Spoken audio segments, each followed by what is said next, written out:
Hello नमस्कार साथियों, Dushyant civil classes में आप सभी लोगों का स्वागत है, हार्दिक अभिनंदन है।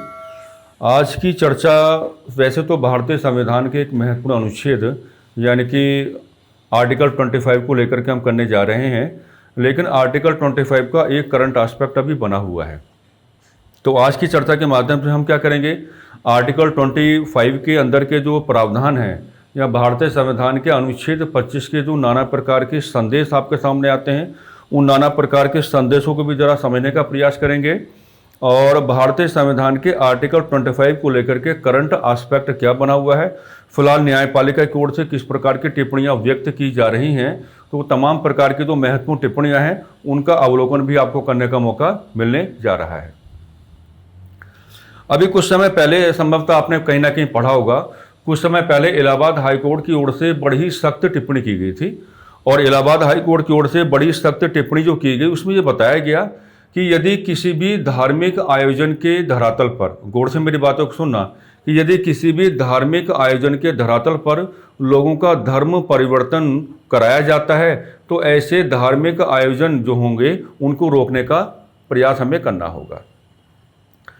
इलाहाबाद हाईकोर्ट की सख्त टिप्पणी का मतलब ये है कि इलाहाबाद हाईकोर्ट ने एक तो यही बात समझाने का प्रयास किया कि नाना प्रकार के जो आपके धार्मिक आयोजन हैं, उन नाना प्रकार के धार्मिक आयोजनों के आलोक में जिस तरीके से लोगों का धर्म परिवर्तन किया जाता है, ये क्या है, गैर संवैधानिक है या क्या है, गैर कानूनी है या क्या अनएथिकल भी आप इसको कह सकते हैं। साथ ही साथ इलाहाबाद हाईकोर्ट की ओर से अपनी सख्त टिप्पणी के माध्यम से एक बात को और जोड़ा गया और उस बात के माध्यम से हमको ये समझाने की कोशिश की गई कि जिस तरीके से भारत में धर्म परिवर्तन का मुद्दा बना हुआ है, अगर हमने इस धर्म परिवर्तन के मुद्दे को नहीं रोका तो वो दिन दूर नहीं कि भारत की जो बहुसंख्यक आबादी है यानी कि भारत का जो हिंदू समाज है उसका कन्वर्जन किस में हो जाएगा, अल्पसंख्यक में हो जाएगा, और जो समाज अल्पसंख्यक बना हुआ है उसका कन्वर्जन किस में हो जाएगा, बहुसंख्यक समाज में हो जाएगा।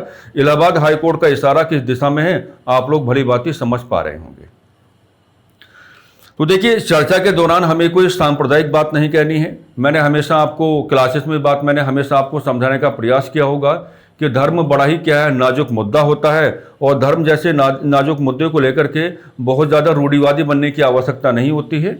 इसलिए बहुत ज़्यादा छेड़छाड़ तो हम करके नहीं चलेंगे, लेकिन जितना जुड़ाव आपकी कक्षा में हो जाना चाहिए उतना जुड़ाव हम लोग क्या अवश्य लेकर के चलेंगे। अभी हाल ही में सुप्रीम कोर्ट की ओर से इलाहाबाद हाई कोर्ट की इस सख्त टिप्पणी का खुला विरोध किया गया है। सुप्रीम कोर्ट की ओर से इलाहाबाद हाई कोर्ट को समझाया गया है कि आप न्यायपालिका हैं और जब आप न्यायपालिका हैं तो इस प्रकार की सख्त टिप्पणियां करने से आपको अपने आप को क्या बचाना होगा, क्योंकि जो लोग आपको ऑब्जर्व करके चल रहे हैं, आपकी जो सख्त टिप्पणी है, आपने अपनी सख्त टिप्पणी के माध्यम से लोगों को कहीं ना कहीं ये समझाने का प्रयास किया है कि भारत में धर्म परिवर्तन का मुद्दा अपने आप ही क्या बन गया है, एक ज्वलंत मुद्दा बन गया है। भारत के सर्वोच्च न्यायालय की ओर से इलाहाबाद हाई कोर्ट को बहुत ही सख्त एक मतलब जो है निर्देश दिया गया है और सख्त निर्देश के माध्यम से समझाया गया है कि आप वादों का निपटारा करेंगे। अगर धर्म परिवर्तन को लेकर के कोई मामला आपके पास आता है और धर्म परिवर्तन को लेकर के अगर कोई मामला आपके पास आता है तो वहां आप सुनवाई करें।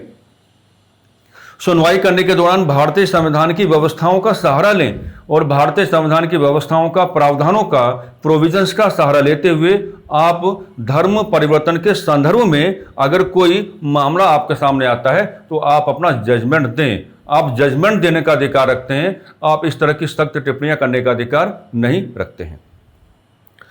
तो मैं इसको कहीं देख रहा था कि बड़ा ही ज्वलंत मुद्दा इस समय वैसे बना हुआ तो है ही, है ना। और जिस तरीके से भारतीय सर्वोच्च न्यायालय ने इलाहाबाद हाई कोर्ट को बहुत ही, मैं निर्देश ही कहना चाहूंगा कि, लेकिन निर्देश में क्या बड़ी सख्ती दिखाई है कि आपका अधिकार केवल जजमेंट्स देने का है, आपका अधिकार इस प्रकार की सख्त टिप्पणियां करने का नहीं है, क्योंकि आप पार्ट ऑफ द जुडिशरी हैं, आप न्यायपालिका के अंग हैं, बल्कि न्यायपालिका के एक मुख्य स्तंभ हैं। और अगर आप ही लोग अपनी ओर से इस प्रकार की सख्त टिप्पणियां देने की बात करोगे तो ऐसा भी हो सकता है कि समाज में बेचैनी पैदा हो जाए। समाज में हमें पारस्परिक सहयोग बना के रखना होता है, लेकिन आपकी जो सख्त टिप्पणी है एक पारस्परिक संघर्ष के धरातल को भी जन्म दे सकती है। तो व्यवस्था बनी रहे, समाज में चारों ओर शांति स्थापित रहे, तो आपको इस प्रकार की जो सख्त टिप्पणियां हैं उनको करने से क्या अपने आप को बचाना होगा। एक तो ये मुझे आपको यहाँ पर दिखा के चलना था। अच्छा, मामला ये है कि भारत में जो धर्म परिवर्तन का मुद्दा है या धर्म का प्रचार है, इसका अपने आप में एक हिस्टोरिकल बैकग्राउंड भी है। और अगर आप आज की क्लास के माध्यम से धर्म परिवर्तन के मुद्दे का हिस्टोरिकल बैकग्राउंड डिस्कस कर लेते हैं तो आपको मुख्य परीक्षा के हिसाब से भी थोड़ी सहूलत प्राप्त हो जाएगी और आपको प्रारंभिक परीक्षा के हिसाब से जो भी महत्वपूर्ण तथ्यात्मक जानकारी रहती है वो जानकारी भी आपके पास आ ही जाएगी। संभवतः अगर हम धर्म परिवर्तन के मुद्दे को लेकर के व्यवहार करेंगे तो हमारी शुरुआत जो है वो मध्यकालीन भारतीय इतिहास के साथ होनी चाहिए। मध्यकालीन भारतीय इतिहास के साथ ही शुरुआत क्यों हो? क्योंकि मध्यकालीन भारतीय इतिहास के प्रश्नों पर जो एक डोमिनेंट फैक्टर रहा वो क्या रहा? आपका मुस्लिम शासन रहा। अब जाहिर सी बात है कि मुस्लिम शासन है तो शरीयत के नियम और कानूनों का प्रभाव भी तो आपको लेकर के चलना पड़ेगा। भाई ये तो आपको लेके चलना पड़ेगा ना। अगर मुस्लिम शासन का आप रेफरेंस लेके चलेंगे तो जो आपके शरीयत के नॉर्म्स हैं, रूल्स हैं, रेगुलेशंस हैं, उन तमाम चीज़ों के मेजर रेफरेंसेस भी तो आपको लेकर के चलने पड़ेंगे। आप लोग भली बात ही जानते हैं कि मुस्लिम शासन को दो खंडों में बांट करके पढ़ाया जाता है। पहला खंड आपका दिल्ली सल्तनत कहलाया जाता है और दूसरे खंड को आप मुगल काल कहने की कोशिश करते हैं। देखो, कई बार खास तौर से यूपीएससी मेंस में और स्टेट पीसीएस मेंस में कई बार इस सवाल को उठाया गया है, क्या दिल्ली सल्तनत का धार्मिक पक्ष सांप्रदायिक रहा? यानी कि वो कई बार ये सवाल पूछने की कोशिश करता है, क्या दिल्ली सल्तनत के धार्मिक पक्ष को जब आप समझने की कोशिश करते हैं, क्या आपको इस्लाम धर्म के प्रचारक तत्व आपको दिखाई पड़ते हैं? क्या दिल्ली सल्तनत के अंतर्गत जो नाना प्रकार के सुल्तान आपको दिखाई पड़े, क्या उन सुल्तानों के ऐसे व्यवहार आपके सामने आते हैं कि उन्होंने इस्लाम धर्म को प्रचारित करने की कोशिश की हो या इस्लामिक वैल्यूज को प्रोपेगेट करने की कोशिश की हो? तो इस पर कई बार आपको लिखना भी पड़ जाता है। हम आपको ये बताना चाहेंगे कि अगर आप संपूर्ण दिल्ली सल्तनत के शासनकाल का अवलोकन करने की बात करते हैं तो अगर आपका मन हो सकता है ये बात कहने का कि इस्लामिक वैल्यूज को प्रोपेगेट किया गया या इस्लामिक मान्यताओं को प्रचारित किया गया और इस्लामिक मान्यताओं को प्रचारित किए जाने के धरातल पर जो नॉन मुस्लिम सोसाइटी है, नॉन मुस्लिम सोसाइटी का जो कन्वर्जन है वो मुस्लिम सोसाइटी में किया गया, तो एक हल्का सा संदेह व्यक्त कर पाएंगे केवल एक ही सुल्तान पर, जिनका नाम क्या है? फिरोज शाह तुगलक। आप जानते हैं कि संपूर्ण दिल्ली सल्तनत के शासनकाल का जब आप अवलोकन करने की बात करेंगे तो शरीयत के नियमों के अनुसार बहुत ही सख्ती के साथ व्यवस्थित तरीके से अनुशासित होकर के अगर किसी व्यक्ति ने उस समय शासन किया था तो रेफरेंस आप किसका लेके चलेंगे? फिरोज शाह तुगलक साहब का ही लेके चलेंगे। लेकिन हम आपको यहां सावधान करना चाहेंगे, ये तो ठीक है कि फिरोज शाह तुगलक ने अपने शासन के व्यवहार के संदर्भ में या अपने शासन संबंधी क्रियाकलापों के निष्पादन कंप्लीशन के संदर्भ में शरीयत के नियमों को, शरीयत के कानूनों को, शरीयत की मान्यताओं को सर्वाधिक प्राथमिकता दी। और हम ये भी कहना चाहेंगे कि फिरोज शाह तुगलक ने अपने धार्मिक नीति के माध्यम से विशेष तौर पर जो उलेमा वर्ग है उसको प्रसन्न किए जाने के उद्देश्य से मंदिरों को नष्ट भी करवाया। हम ये भी कहना चाहेंगे आपसे कि फिरोज शाह तुगलक ने अपनी जो एक कठोर धार्मिक नीति है, अपनी कठोर धार्मिक नीति का सहारा लेते हुए, है ना, ब्राह्मण समुदाय के लोगों पर जजिया कर को लगाने का काम भी किया। हम आपको ये भी कहना चाहेंगे कि उस समय का जो ब्राह्मण समुदाय है वो फिरोज शाह तुगलक की धार्मिक नीति का विरोध कर रहा था। इस नाते फिरोज शाह तुगलक ने अपनी कठोर धार्मिक नीति का सहारा लेते हुए ब्राह्मण समुदाय के लोगों को फांसी देने का भी उन्हें क्या है? कार्य किया। लेकिन इतना सब कुछ होने के बावजूद भी आज तक कोई ऐसा अकाउंट आपके सामने नहीं आया होगा जिसको आधार बना करके आप ये कहें कि फिरोज शाह तुगलक का कोई ऐसा व्यवहार आपको नजर आता है जिसको आधार बना करके आप ये कह पाओ कि फिरोज शाह तुगलक ने इस्लामिक मान्यताओं का प्रचार किया और प्रचार इस संदर्भ में किया कि भारत की जो नॉन मुस्लिम सोसाइटी है उसका कन्वर्जन किस में हो जाए? मुस्लिम सोसाइटी में हो जाए। नहीं कह पाओगे। तो कई बार क्या होता है कि आपको जो एग्जामिनर है वो आपके सामने क्या है? बहुत ऐसी कंडीशन रख देता है कि आपका मन होगा उसके अनुसार व्यवहार करने का।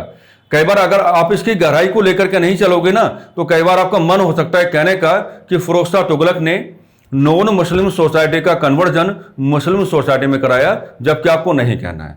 आप ये तो कह पाओगे कि फिरोज शाह तुगलक अपने धार्मिक नीति में शरीयत के नियमों को संरक्षण दे रहा है। आप ये भी कह पाओगे कि फिरोजशाह तुगलक अपनी धार्मिक नीति के माध्यम से क्या है, उलेमा वर्ग को प्रसन्न करके चल रहा है। लेकिन मेरे प्यारे साथियों, आपको ये बिल्कुल नहीं कहना है कि फिरोजशाह तुगलक ने नॉन मुस्लिम सोसाइटी का जो कन्वर्जन है वो मुस्लिम सोसाइटी में कराया। ऐसा कहने से आपको हमेशा अपने आप को क्या है, बचाना है।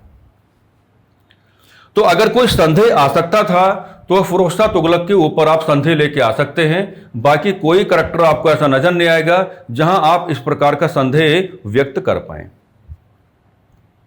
हम ये अवश्य कहना चाहेंगे कि संपूर्ण दिल्ली सल्तनत के शासन के आलोक में जब आर्किटेक्चर की आप कैलकुलेशन करते हैं, बिल्डिंग स्ट्रक्चर को आप दिखाने की बात करते हैं, तो वहां पर इस्लामिक मान्यताओं को प्रमोट करने की बात की है। लेकिन इसका मतलब ये बिल्कुल नहीं होगा कि दिल्ली सल्तनत के सुल्तान आपको इस रूप में व्यवहार करते हुए नजर आएंगे कि उन्होंने नॉन मुस्लिम सोसाइटी का जो कन्वर्जन है वो मुस्लिम सोसाइटी में किया। जी नहीं, आप नहीं कह सकते और आपको कहना भी नहीं चाहिए। अगर कभी लिखने का मौका मिलेगा तो आप ये तो कह के चल सकते हैं कि मुस्लिम शासन को हल्का सा भारीपन आप दे देंगे, लेकिन उस भारीपन का उद्देश्य बिल्कुल भी ऐसा नहीं लगना चाहिए कि आप ये कहने की कोशिश कर रहे हैं कि दिल्ली सल्तनत के सुल्तानों ने नॉन मुस्लिम सोसाइटी का जो कन्वर्जन है वो मुस्लिम सोसाइटी में कराया। बिल्कुल आप बचेंगे, यानी कि संपूर्ण दिल्ली सल्तनत के शासनकाल में ऐसा कोई ट्रेसेस आपको लेकर के नहीं चलना है, हमको तो नजर नहीं आता। और आपको भी यही बात समझाने की बात करेंगे कि आपको भी नजर नहीं आना चाहिए, आपको भी नजर नहीं आना चाहिए। अगर इसी मुस्लिम शासन को आप मुगल काल के साथ डील करने की बात करोगे तो मुगल काल में अब आप संदेह व्यक्त कर सकते हो। यानी कि मुगल काल में दो प्रकार के करैक्टर्स आपके सामने ऐसे बिल्कुल आ जाएंगे। नंबर 1 पे मिलेंगे आपको शाहजहां और नंबर 2 पे कौन मिलेंगे आपको, औरंगजेब, जिनके साथ आप ये बात अवश्य जोड़ पाओगे। देखो, शाहजहां के समय की एक खास विशेषता यह है कि शाहजहां भारत में इस्लामिक मान्यताओं का प्रचार करना चाहता है और शाहजहां भारत में इस्लामिक मान्यताओं का प्रचार करना चाहता था। और इन जो प्रचार करने वाली बात है, इसी के बिहाफ पे वो नॉन मुस्लिम सोसाइटी का जो कन्वर्जन है वो मुस्लिम सोसाइटी में करवाना चाहता था। हम आपको ये भी बताना चाहेंगे कि कुछ इतिहासकार कई बार ऐसा इशारा करने की बात करते हैं कि शाहजहां की ओर से एक डिपार्टमेंट बनाया गया। हालांकि उस डिपार्टमेंट का जो नामकरण है उस पर कोई खुली चर्चा नहीं कर पा रहा है, लेकिन यह कहने की कोशिश अवश्य की जाती है कि शाहजहां ने अपने शासनकाल में एक डिपार्टमेंट को बनवाया था और उस डिपार्टमेंट के बिहाफ पे, उसके माध्यम से या उसका सहयोग प्राप्त करते हुए उसने भारत में इस्लामिक मान्यताओं का प्रचार करने का कार्य किया, जिसका उद्देश्य यह रहा कि नॉन मुस्लिम सोसाइटी का जो कन्वर्जन है जितना हो पाए किसमें मुस्लिम सोसाइटी में हो जाए उतना क्या है, ठीक है।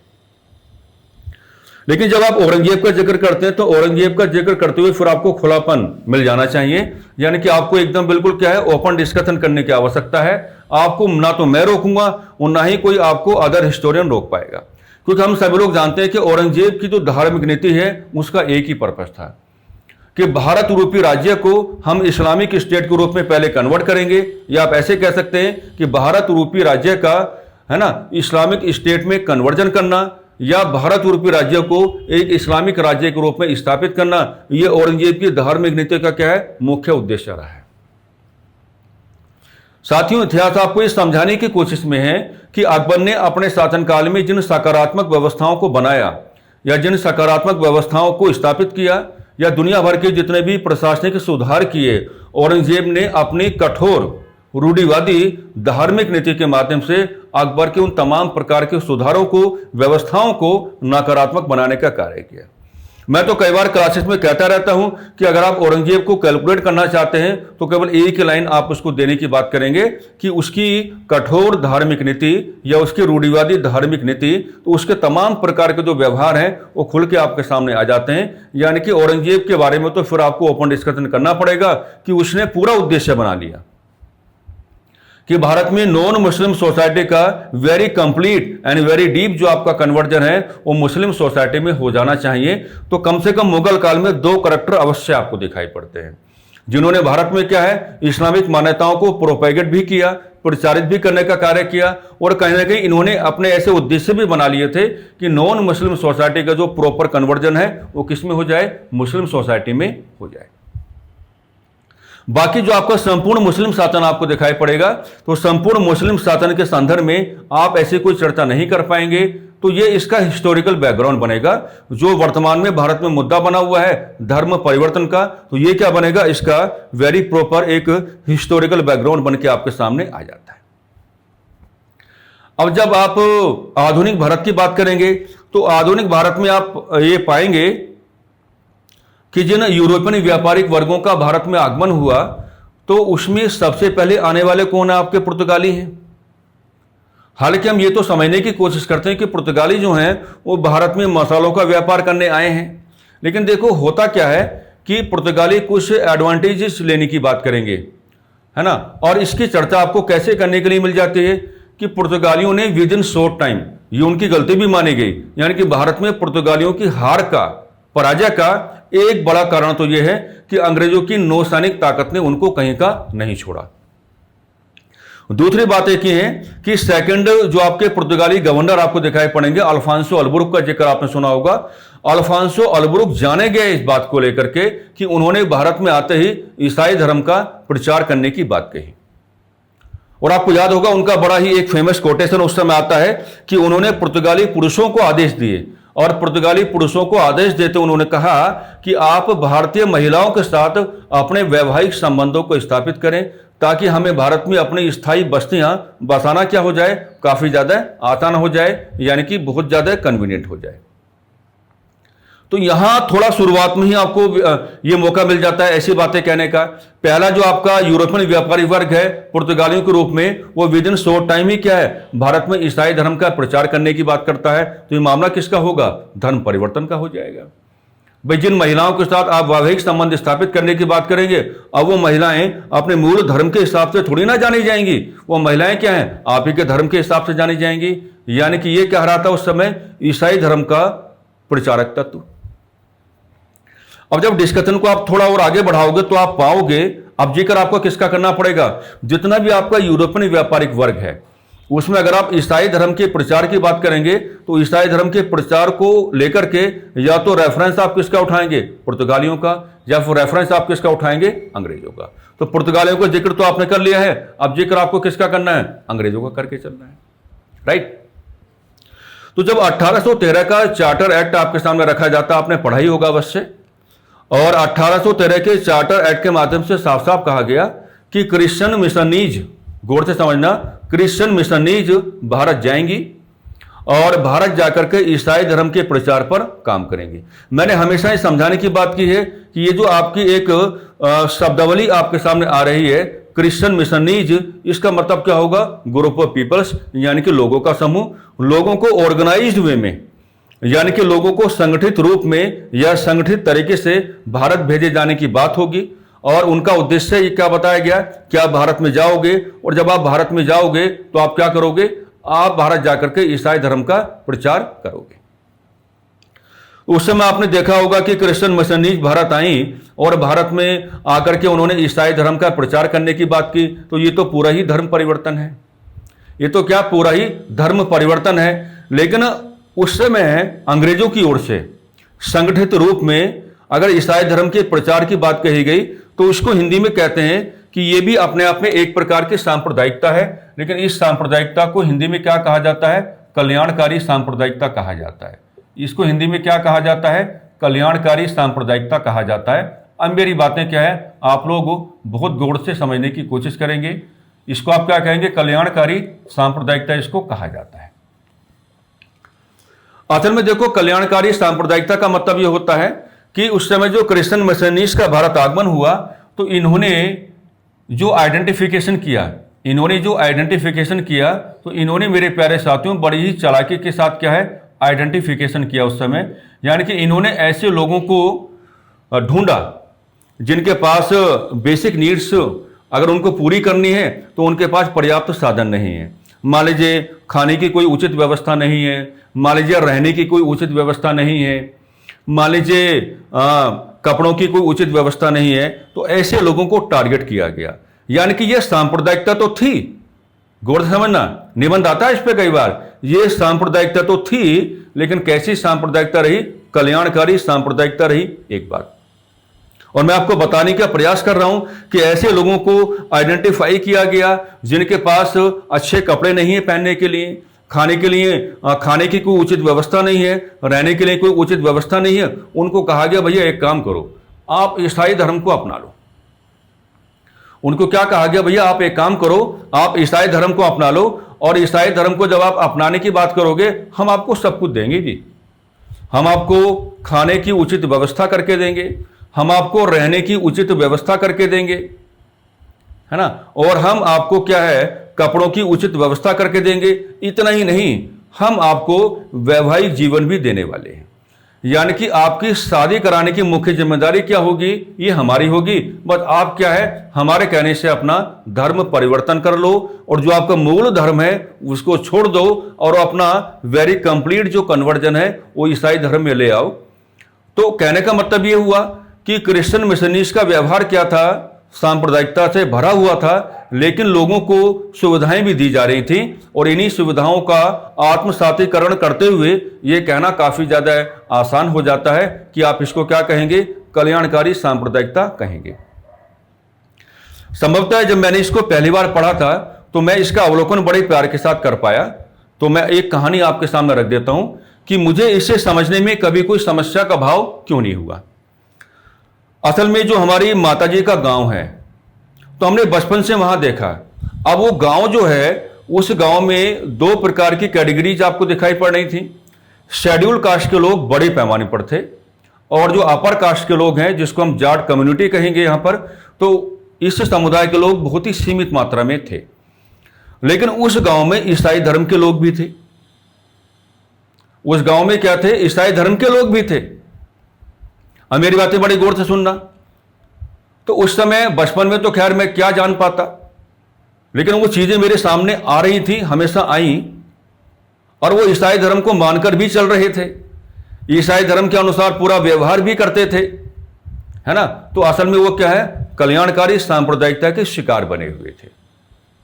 यानी कि उन्होंने ईसाई धर्म को अपनाया, खाने की, कपड़ों की, रहने की उचित व्यवस्थाएं, है ना, ईसाई धर्म के लोगों की ओर से की गई, और उनकी शादी किए जाने की जो मुख्य जिम्मेदारी है, इसका निर्वहन भी किसने किया, ईसाई धर्म के लोगों ने ही किया।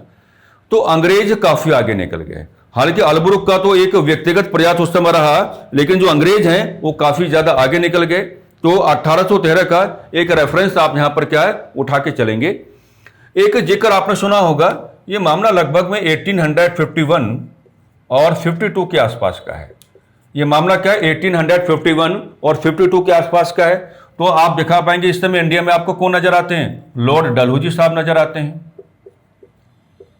इंडिया में आपको कौन नजर आते हैं, लॉर्ड डलहौजी साहब आपको नजर आते हैं। और डलहौजी ने अपने शासनकाल में कार्य क्या किया, डलहौजी ने अपने शासनकाल में कार्य यह किया कि धार्मिक, आप हिंदी में क्या कहेंगे, धार्मिक निर्योग्यता, बहुत पूछा जाता है आपसे, धार्मिक निर्योग्यता अधिनियम लेकर के वो आए। धार्मिक निर्योग्यता, निर्योग्यता का मतलब क्या होगा, डिसेबिलिटी। धार्मिक निर्योग्यता अधिनियम लेकर के आए, और धार्मिक निर्योग्यता अधिनियम के माध्यम से जो डलहौजी साहब हैं, ये भारत में क्या कर रहे थे, ये भारत में ईसाई धर्म का प्रचार कर रहे थे। ये भारत में क्या करते हुए पाए गए, ये भारत में ईसाई धर्म का प्रचार करते हुए पाए गए। गौर से और बड़े प्यार से मेरी बात को समझना। इनका कहना यह था कि भैया एक काम करो, ये इस एक्ट के बिहाफ पे क्या समझाना चाहते हैं, इस एक्ट के बिहाफ पे समझाना चाहते हैं कि मान लीजिए कोई ए है, और ए का रिलीजन हमने क्या माना, मान लीजिए R1 है ना। ए का रिलीजन हमने क्या माना, मान लीजिए हमने R1 माना। तो ये कहते हैं कि अगर ए अपना कन्वर्जन R1 से कहां करा लेता है, R2 में करा लेता है। ए अगर अपना कन्वर्जन R1 से R2 में करा लेता है, और अगर R2 में जो उसका कन्वर्जन हुआ है, यानी कि रिलीजन नंबर 2 में जो उसका कन्वर्जन हुआ है, अगर ये ईसाई धर्म नहीं है, अगर ये क्या है, ईसाई धर्म नहीं है, अगर ये ईसाई धर्म नहीं है, तो जो ए है इसकी जो पैतृक संपत्ति होगी, जो ए है तो ए की जो पैतृक संपत्ति होगी, तो पैतृक संपत्ति में क्या है, इसको कोई हिस्सा नहीं दिया जाएगा। ए की जो पैतृक संपत्ति होगी, ए को उसकी पैतृक संपत्ति में कोई भी हिस्सा नहीं दिया जाएगा। यह व्यवस्था कहां बनाएगी, यह व्यवस्था धार्मिक निर्योग्यता अधिनियम के माध्यम से बनाएगी। सेकंड कंडीशन वो आपको यह समझाना चाहते हैं कि मान लीजिए बी है, और बी का रिलीजन मूल क्या है, मान लीजिए अगेन फिर आपने R1 कहा, और इसने अपना कन्वर्जन किस में करा लिया, मान लीजिए R2 में करवा लिया। और R2 अगर यहां पर क्या बना हुआ है, R2 अगर यहां पर ईसाई धर्म बना हुआ है, तो फिर व्यवस्था ये बनाएगी कि अगर आप अपने धर्म को परिवर्तित करके ईसाई धर्म में आते हो तो जो आपकी पैतृक संपत्ति है, जो आपकी पैतृक संपत्ति है, आपको आपकी पैतृक संपत्ति में क्या हिस्सा दिया जाएगा। तो आप देख पा रहे हैं कि अंग्रेज बहुत ही संगठित तरीके से काम कर रहे थे भारत में धर्म परिवर्तन को लेकर के। और अंग्रेजों के दो मेजर रेफरेंसेस हैं, बता रहा हूं। 1813 के ब्याह पे पूरा डिटेल में मैंने आपको समझा दिया है, और डलहौजी के शासनकाल में जो धार्मिक निरयुक्ता अधिनियम आपके सामने आता है उसका रेफरेंस भी आप लेकर के चलेंगे, और उसकी व्यवस्था भी हमने क्या आपको समझा दी है। यानी कि डलहौजी भी क्या है, भारत में ईसाई धर्म का प्रचार करते हुए पाए गए। अब आज का जो मामला बना हुआ है थोड़ा अलग ही बना हुआ है। आज का जो मामला बना हुआ है थोड़ा अलग ही बना हुआ है। हालांकि हमने संभवतः आपको किसी न किसी क्लास में समझाने की कोशिश अवश्य की होगी कि धार्मिक मामलों में रूढ़िवादिता अपनाना बहुत ज़्यादा ठीक नहीं होता है, क्योंकि असल में धार्मिक मामलों में अगर आप रूढ़िवादी हो जाएंगे तो आपका धार्मिक व्यवहार फ्लेक्सिबल नहीं रह पाएगा। आपका धार्मिक व्यवहार कैसा हो जाएगा, कठोर हो जाएगा। और जैसे ही आपका धार्मिक व्यवहार कठोर हो जाता है तो आप किसी अन्य धर्म के व्यक्ति के साथ बहुत जल्दी में क्या है, एक संघर्ष की स्थिति में आ जाते हैं। और जब आप किसी अन्य व्यक्ति के साथ बहुत जल्दी में एक संघर्ष की स्थिति में आप आ जाते हैं तो अक्सर ये देखा जाता है कि नुकसान समाज को ही होना है भाई। सांप्रदायिकता पनपेगी, सांप्रदायिक दंगे पनपेंगे, सांप्रदायिक संघर्ष होंगे, है कि नहीं। तो इससे पूरे समाज का क्या हो जाएगा, नुकसान हो जाएगा। तो मैंने लगभग किसी न किसी क्लास में आपको यह अवस्था समझाने की बात की होगी कि आप या हम लोग कोई भी हो भाई, आपका जो मूल धर्म है आप अपने मूल धर्म के हिसाब से व्यवहार करो। भाई भारत में तो धार्मिक स्वतंत्रता का अधिकार आपको मिला हुआ है कि नहीं। भाई आप अपने मूल धर्म के अनुसार क्या करो, व्यवहार करो। और जब आप अपने मूल धर्म के अनुसार व्यवहार करो तो आपके व्यवहार में फ्लेक्सिबिलिटी आ जानी चाहिए। और फ्लेक्सिबिलिटी का मतलब क्या है कि आपका जो धार्मिक व्यवहार है वो किसी अन्य व्यक्ति के धर्म के साथ अन्याय करके ना चले, या किसी अन्य व्यक्ति के धर्म पर क्या है, नकारात्मक रूप से प्रभाव ना डाले। कई बार मैंने क्लास में ये उदाहरण दिए हैं कि मान लीजिए किसी गली का रेफरेंस आप ले सकते हैं, और किसी गली में दो प्रकार के घर हैं। मान लीजिए हम ऐसा कहें कि एक घर किसका है, हिंदू समाज का है, एक घर किसका है, मुस्लिम समाज का है। भारत में ये बना हुआ है। आप कितना भी बचने का कोशिश करो, लेकिन अगर आपको इस प्रकार के मुद्दों को डिस्कस करना पड़ेगा तो कहीं ना कहीं हिंदू समाज के सामने आपको मुस्लिम समाज को रखना पड़ता है। ऐसा क्यों है, इसकी वजह मैं अभी आपको बताने वाला हूं। तो अगर आपने किसी गली का विचार लिया और गली में एक घर किसका है, हिंदू समाज का है, और एक घर किसका है, मुस्लिम समाज का है। तो अगर हिंदू समाज के घर में किसी यज्ञ का आयोजन हो रहा है और उसी समय मुस्लिम समाज के घर में क्या है, नमाज को अदा किया जाना है, तो हमारी संवैधानिक व्यवस्था ये कहती है कि भैया आप एक दूसरे के साथ संघर्ष की स्थिति में नहीं आएंगे। हिंदू समाज वाला जो व्यक्ति है या हिंदू समाज से संबंधित जो आपका घर है वो अपने यज्ञ का आयोजन कराता रहे, कोई बात नहीं है। और मुस्लिम समाज वाला जो घर है वो नमाज को अदा कर ले, कोई दिक्कत नहीं है। यानी कि एक दूसरे से ये कहने की कोशिश ना करें कि भैया आप अपने यज्ञ को रोक दो या आप अपनी नमाज को रोक दो। ये आपकी संवैधानिक व्यवस्था है। अब मामला पूरा कहां से बना हुआ है ये, कि जब भी आप इस प्रकार के मुद्दों को डिस्कस करने की बात करेंगे, तो जब भी आप इस प्रकार के मुद्दों को डिस्कस करने की बात करेंगे तो हिंदू बनाम मुस्लिम हो क्यों जाता है। भाई हिंदू बनाम मुस्लिम क्यों हो जाता है, ये एक डेट आपको बताएगी। ये एक डेट आपको बताएगी, और इस डेट का रेफरेंस आप कैसे लेंगे, 16 अगस्त 1947 के रूप में लेके चलेंगे। और 16 अगस्त 1946 का जो मामला है ये आपको कहाँ लेके जाएगा, ये आपको इस सेलिब्रेशन की ओर लेके जाएगा। और ये सेलिब्रेशन जो है ये प्रत्यक्ष कार्यवाही दिवस that means direct action day के रूप में आपके सामने आता है। प्रत्यक्ष कार्यवाही दिवस that means direct action day के रूप में आपके सामने आता है। और प्रत्यक्ष कार्यवाही दिवस के रूप में जो सेलिब्रेशन है ये किसका बन जाता है, ये सेलिब्रेशन आपका बनता है मुस्लिम लीग का। वो कहानी आपको पता होगी। यानी कि मामला कुछ ऐसा बना हुआ है कि जब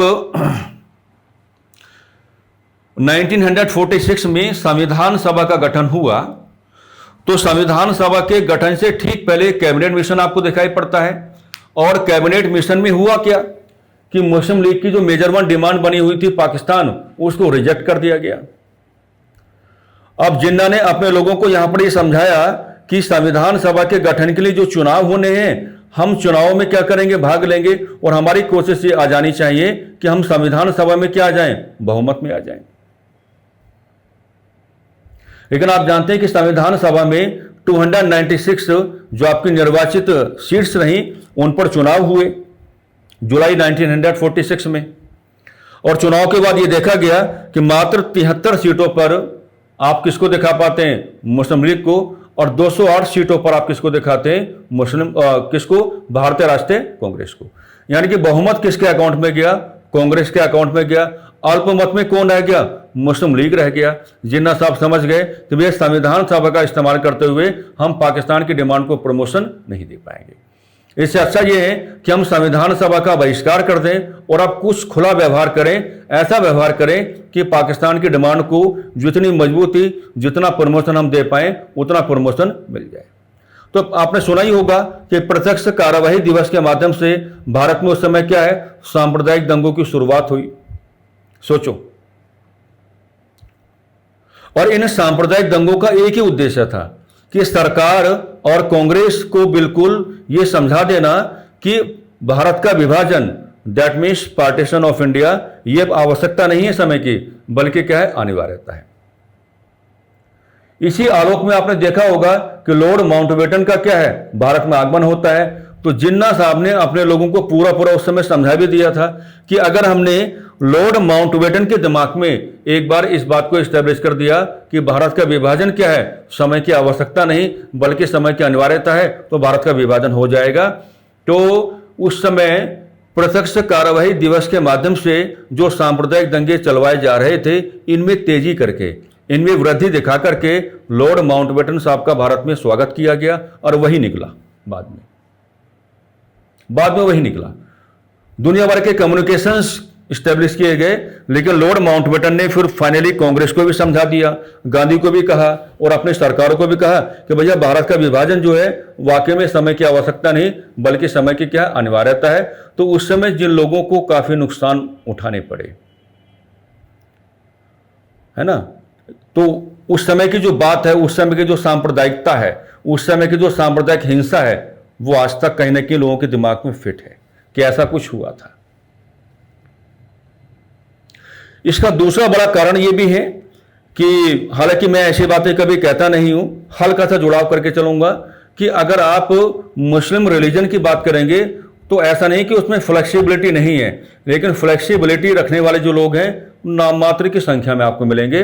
अधिकतर लोग आपको कैसे मिलेंगे, जो बहुत ज्यादा कठोर हैं, जो बहुत ज्यादा रूढ़िवादी हैं, और उनका यही रूढ़िवादीपन, उनकी यही कठोरता किसी अन्य धर्म के व्यक्ति के साथ विद इन शॉर्ट टाइम उनको क्या है, संघर्ष की स्थिति में ले आती है।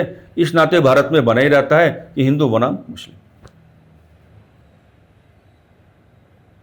अब आपको यह समझना है कि संवैधानिक व्यवस्था क्या है। देखिए, संवैधानिक व्यवस्था जो, जब आप आर्टिकल 25 का रेफरेंस लेने की बात करेंगे तो आर्टिकल 25 आपको कुछ समझाने की बात कर रहा है। आर्टिकल 25 आपको यहां पर यह समझाने की बात कर रहा है कि आप किसी भी धर्म को विदाउट एनी इंटरप्शन मानने की स्वतंत्रता रखते हैं। आप किसी भी धर्म की मान्यताओं को विदाउट एनी इंटरप्शन अपनाए जाने की स्वतंत्रता रखते हैं, और आप धर्म का प्रचार करने की स्वतंत्रता भी रखते हैं। आप, यही तो है खेल कि आर्टिकल 25 को जैसे हम पढ़ेंगे, अरे यहां तो धर्म प्रचार का मामला जुड़ा हुआ है, तो ये धर्म प्रचार का जो मामले का जुड़ाव है, इसकी गहराई भी तो समझनी पड़ेगी। अब इसमें दो प्रकार के जो फ्रेजेज आपको दिखाए गए हैं, तो दो प्रकार के फ्रेजेज ये हैं, आपको ये बताएंगे कि ये हमारा मौलिक अधिकार है कि अगर मैं ये कहता हूं कि मेरा धर्म हिंदू धर्म है हाथ उठा करके, अगर मैं भीड़ में भी ये कहता हूं कि मेरा रिलीजन क्या है, हिंदू धर्म है हाथ उठा करके, तो अपने धर्म की घोषणा किया जाना ये मेरा मौलिक अधिकार है। कि अगर मैं अपने धर्म की घोषणा कर पा रहा हूं कि मेरा जो संबंध है, मेरा जो धार्मिक संबंध है इस धर्म के साथ है, इस धर्म के साथ है या इस धर्म के साथ है, तो ये जो प्रॉपर डिक्लेरेशन मैं कर पा रहा हूं, ये मेरा मौलिक अधिकार है और ये मुझे आर्टिकल 25 ने दिया है। अब जो अलग अलग प्रकार के रिलीजन आपको दिखाई पड़ते हैं, आप उनकी मान्यताओं के हिसाब से व्यवहार कैसे करते हैं।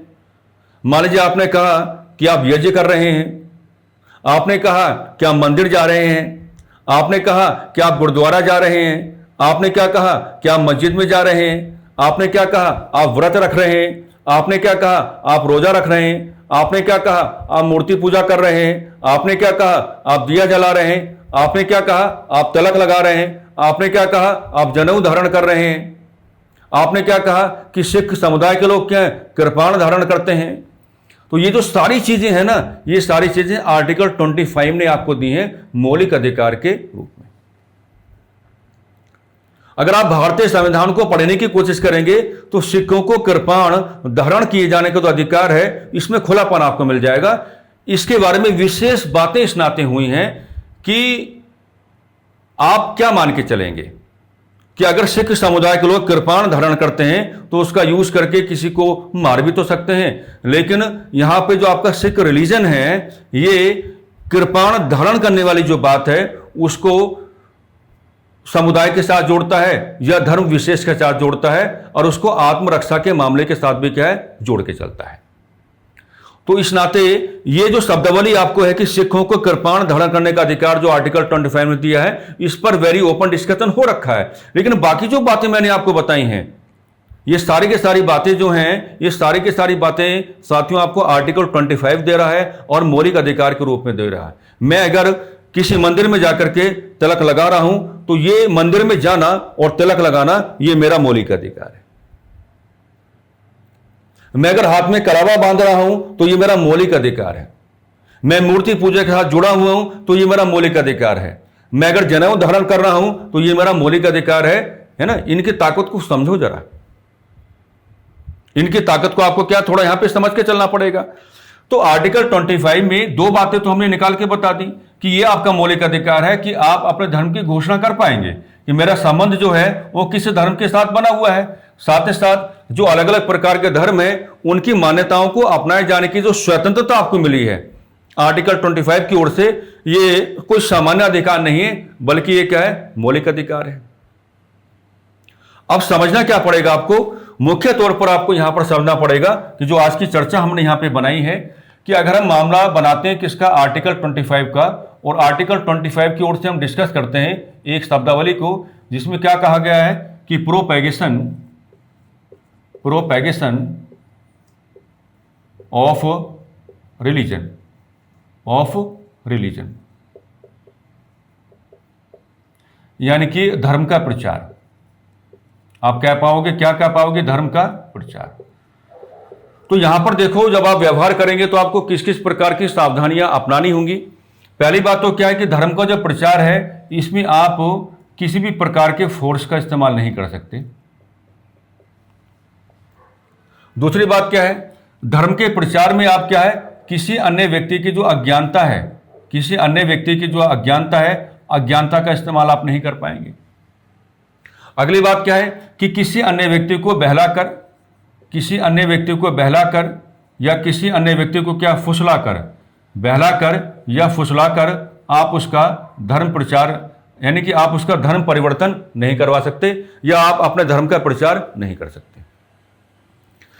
तो ये सावधानी आपको रखनी पड़ेगी कि आप अपने फोर्स का इस्तेमाल नहीं कर पाओगे, आप किसी अन्य व्यक्ति की जो धार्मिक अज्ञानता है आप उसका इस्तेमाल नहीं कर पाओगे, आप किसी अन्य व्यक्ति को मेरे प्यारे साथियों बहलाकर या फुसलाकर आप ना तो अपने धर्म का प्रचार कर पाएंगे और ना ही उसका धर्म परिवर्तन कर पाएंगे। तो फिर मामला है क्या, तो फिर मामला क्या है? मामला यह है कि आप एक काम करो, आप दो लोग लो यहां पर ए और ए के सामने आप किसको लो, बी को लो। ओके, ए के बारे में आपने कहा कि ए का रिलीजन क्या मान लीजिए R1 है और बी का रिलीजन क्या मान लीजिए R2 है। बात समझना, ए का रिलीजन क्या R1 है और बी का रिलीजन क्या R2 है।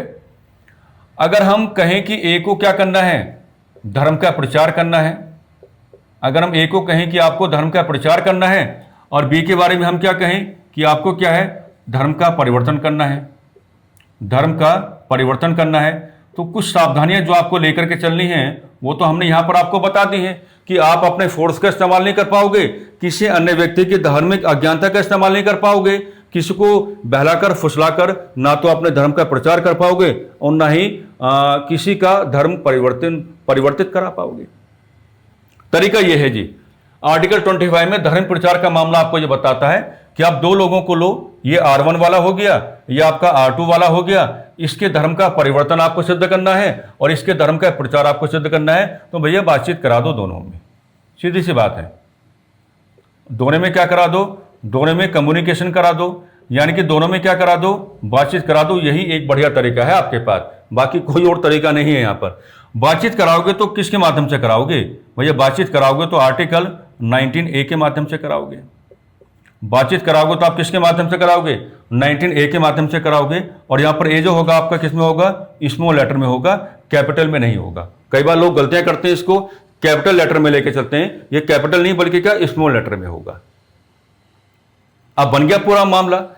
अब इसमें कहानी ये है कि जब मान लीजिए R1, क्योंकि शुरुआत R करेगा क्योंकि उसको प्रचार करना है, अगर R1 R2 के साथ कम्युनिकेशन स्टैब्लिश करेगा, ओके, जब R1 क्या है R2 के साथ कम्युनिकेशन स्टैब्लिश करेगा, बातचीत करेगा तो भारतीय संविधान के आर्टिकल 91A का रेफरेंस आपको यहां पर जोड़ के चलना पड़ेगा। ओके, तो ए जो है अगर अपने धर्म की विशेषताएं बताता है, ये अगर अपने धर्म की विशेषताएं बताता है और अगर इन विशेषताओं से ये जो बी है ये अगर प्रभावित हो जाता है, इन विशेषताओं से जो बी है, बी अगर इन्फ्लुएंस्ड हो जाता है, यानी कि क्या हो जाता है?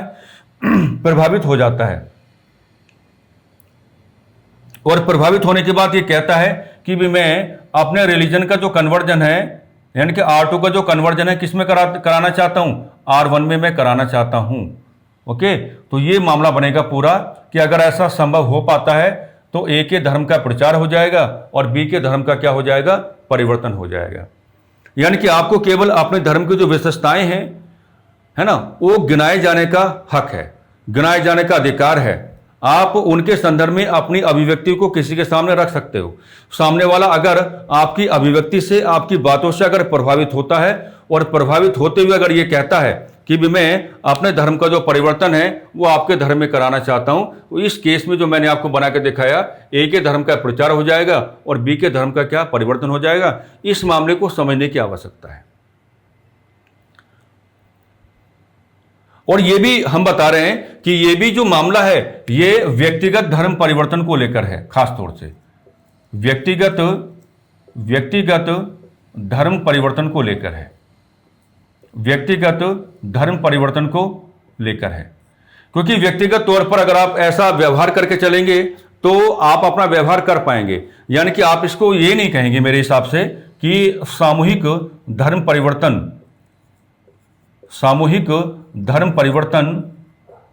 का जिक्र ना करें, सामूहिक धर्म परिवर्तन का जिक्र ना करें। क्योंकि इलाहाबाद हाईकोर्ट वही तो कह रहा है, इलाहाबाद हाईकोर्ट कह रहा है कि ये मामला बना हुआ किसका था? सामूहिक धर्म परिवर्तन का। क्योंकि सामूहिक धर्म परिवर्तन का मामला क्या होगा? जाहिर सी बात है आपको क्या करने पड़ेंगे? आपको धार्मिक आयोजन करने पड़ेंगे, है ना, आपको क्या करने पड़ेंगे? आपको धार्मिक आयोजन करने पड़ेंगे। तो सामूहिक धर्म परिवर्तन का मामला तो बिल्कुल है ही नहीं, यहां तो बिल्कुल नहीं कहना शुरू आप करो। ये बहुत हल्कापन जो आप लेके चलेंगे, है ना, तो आप इस हिसाब से लेके चलेंगे। इंडिविजुअली ये पॉसिबल है, इस तरीके से पॉसिबल है, लेकिन सामूहिक धर्म परिवर्तन के लिए आपको धार्मिक आयोजन कराने पड़ जाएंगे।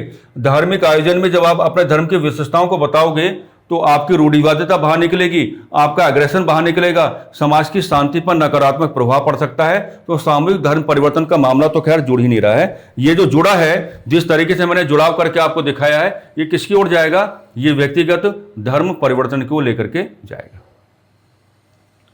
तो मैंने केवल एक न्यूज पढ़ी थी हाल ही में, उस न्यूज को पढ़ करके जिस तरीके से भारत के सर्वोच्च न्यायालय ने साफ साफ इलाहाबाद हाईकोर्ट को कहा कि आपको ऐसे जो टिप्पणियां करने से अपने आप को बचाना पड़ेगा, जो शुरुआत में मैंने जोड़ के आपको दिखाया, तो मैंने उसको भी आपके सामने रखा, इसका हिस्टोरिकल बैकग्राउंड भी आपके सामने रख दिया।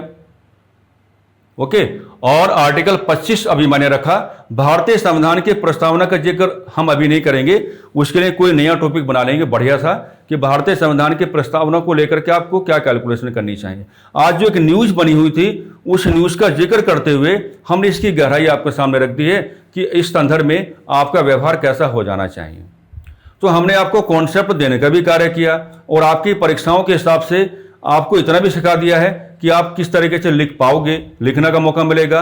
और साथ ही साथ आपको ये भी सिखा दिया है कि अगर कहीं आपको सवालों को टिक करके आना है, जो आपके वस्तुनिष्ठ चरित्र के जो आपके सवाल होते हैं, तो वहाँ जो तथ्यात्मक जानकारियों की आपको आवश्यकता पड़ती है, वो सारी जानकारियाँ मैं आपको जोड़ के दिखा दी है। ठीक है, तो मैं पूरी उम्मीद करके चलेंगे हम कि आप जो हैं इस कक्षा के माध्यम से गहराई में जाकर के अपने आप को जागरूक कर पाओगे और चर्चा आपको अच्छी लगेगी, कुछ ना कुछ नया सीखने का आपको मौका अवश्य मिला होगा। बस इन्हीं सकारात्मक शब्दावलियों के साथ मैं आज की चर्चा को विराम देना चाहूँगा। नमस्कार, धन्यवाद।